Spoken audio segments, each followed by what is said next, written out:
என் அன்பு குழந்தையே, உன் வாழ்க்கையில் ஏற்பட்ட அனைத்திற்கும் பதில் கூற நான் உன் சாய் தேவா தயாராக உள்ளேன்.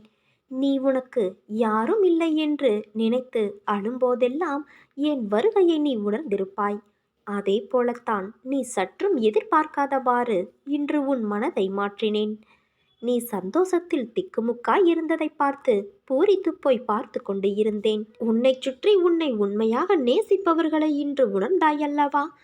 என் குழந்தையான உன்னை சிரித்துக்கொண்டே இருப்பதை பார்க்கும்போது உன் சாய் தேவா இந்த உலகத்தையே மறக்கிறேன்.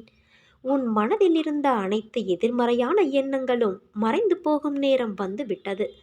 யாருடைய பாவங்கள் விலக்கப்பட்டு விட்டனவோ அந்த புண்ணியசாலிகளே என்னை அறிந்து கொள்கிறார்கள், என்னை வழிபடுகிறார்கள். நான் என்னுடைய அருளால் உனக்கு 7 கடல்களையும் அளிப்பேன். 7 கடல்களுக்கு அப்பாலும் வந்து உன்னை நான் காப்பாற்றுவேன். எவர்கள் என்னுடைய இவ்வார்த்தைகளில் நம்பிக்கை வைக்கிறார்களோ அவர்கள் நிச்சயமாக நல்வாழ்வு பெறுவார்கள். உனக்கும் எனக்கும் பூர்வ ஜென்ம புண்ணியம் இல்லை என்றால் நாம் வாழும் வாழ்க்கைக்கு அர்த்தமில்லாமல் போய்விடும். உனக்கு குருவாக இருப்பது கூட அர்த்தமில்லாமல் போய்விடும். நீ செய்த தவறுகள், பாவங்கள் அனைத்தும் பூர்வ ஜென்ம புண்ணியத்தின் காரணமாக மன்னித்து உன்னை அதிலிருந்து விடுவித்து உன்னை எனது பக்தனாக செய்திருக்கிறேன். என்றைக்கு நீ என் பெயரை சொல்ல ஆரம்பித்தாயோ அன்றைக்கே உன் பாவங்கள் தொலைந்துவிட்டன.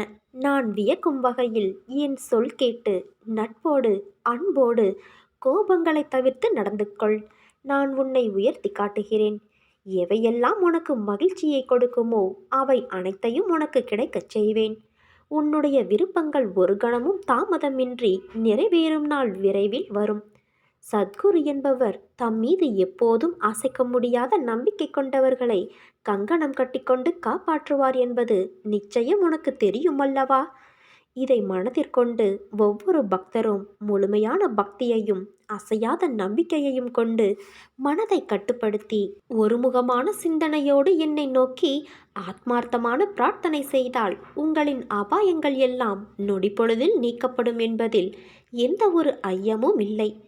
புன்னகை பூக்கும் என் முகத்தை ஒரு நாள் உன் கவனத்தை உன் எண்ணங்களிலிருந்து திருப்ப வைத்து நீ மெய்சிலிருக்கும்படி விரைவில் காண்பாய். அன்று முதல் உனக்கு நிரந்தர திருநாள். நான் சொன்னால் சொன்னபடி நடக்கும். உன் விதியை நான் முன்கூட்டியே உனக்கு சாதகமாக மாற்றி எழுதிய பிறகுதான் நீ முதலாக என்னை பார்த்தது.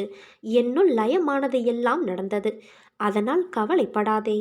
மகிழ்ச்சி உனக்காக காத்திருக்கிறது. அது விரைவில் தடுப்பார் யாருமின்றி உன்னை வந்து சேரும். நீ நம்பிக்கையோடு இருந்தால் நல்லதே நடக்கும். சாயிருக்க பயமேன்.